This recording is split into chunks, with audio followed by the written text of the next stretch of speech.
This Shabbat is a very unique Shabbat. First of all, it's Parshat Tetzaveh, but it's also Shabbat Zachor. It's the Shabbat before Purim, perhaps the most joyous festival in the entire Jewish calendar. Is there any connection whatsoever between the Parshat Tetzaveh, which deals primarily with the making of the Mishkan, the tabernacle, and the clothing of the high priests, and the festival of Purim? At first glance, it would seem that these two have absolutely nothing to do with one another. However, when we look at it a little bit more carefully, we'll see that there really is an intrinsic connection. What's fascinating about Parshat Tetzaveh is that it does not contain the name of Moshe, of Moses. Ever since the beginning of the book of Shemot, when Moshe was born, his name is mentioned in every single parsha. And in fact, it is mentioned many, many times.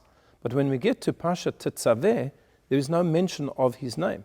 God begins the parsha by saying, Va'ata tetzaveh, and you, Moshe, shall command the Jewish people, etc. You shall command the Kohanim. But it doesn't say his name. It just says, Va'ata, and you. His name is left out. And this is very suspicious. And our sages deal with this question, and they ask, why is it that Moshe Rabbeinu's name is missing from this parsha? And they explain as follows, that the way in which the Jewish calendar is designed, Parshat Tetzaveh is always read within the week that falls the seventh day of Adar. What is the significance of the seventh day of Adar? It is a day on which Moshe Rabbeinu passed away. It's his Yortzeit. And therefore, the day that he disappeared from the world, as it were, his name has disappeared from the parsha. It's not there whatsoever. Now, here is the connection to Purim. We all know the famous story that in Persia, the Jewish people were living in tranquility, everything was going well, and suddenly there arises on the scene Haman. He is a descendant of Amalek. He's an arch enemy of the Jewish people, a terrible anti-Semite. He wants to destroy them all. And he has made a decision that he's going to destroy them. But he's going to cast lots. He wants to see what would be the best day of the year, the best month of the year to destroy them. And he throws down lots. Lots are called Purim, hence the name of the festival. And the lots fall out on the month of Adar. The month of Adar, which is the 12th month in the Jewish year.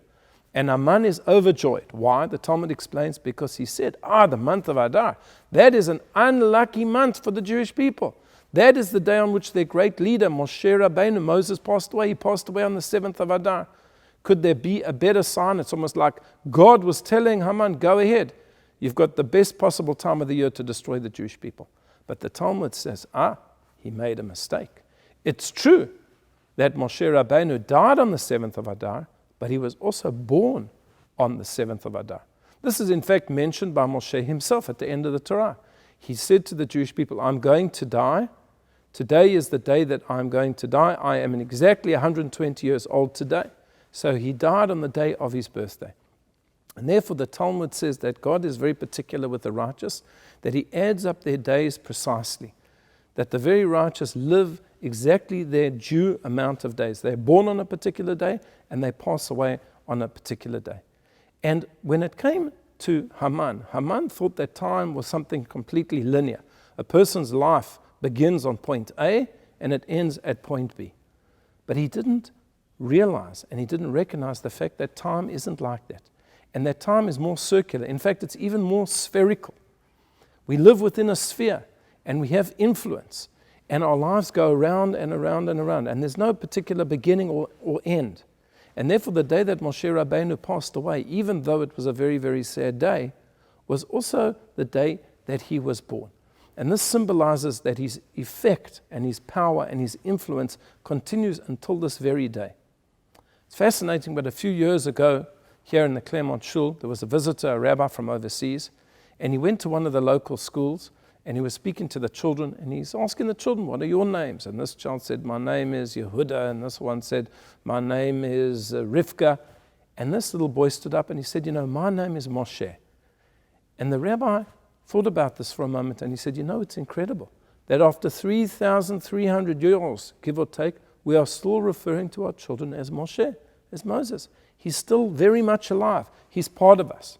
And Haman believed that once a person was dead, they were dead and the influence had ended. That's not true.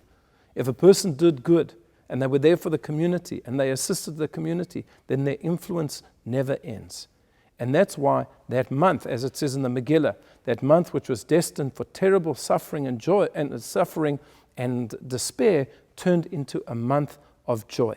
And for all time, Purim remains the most festive day on our calendar. I wish you all a Shabbat Shalom and a Purim Sameach.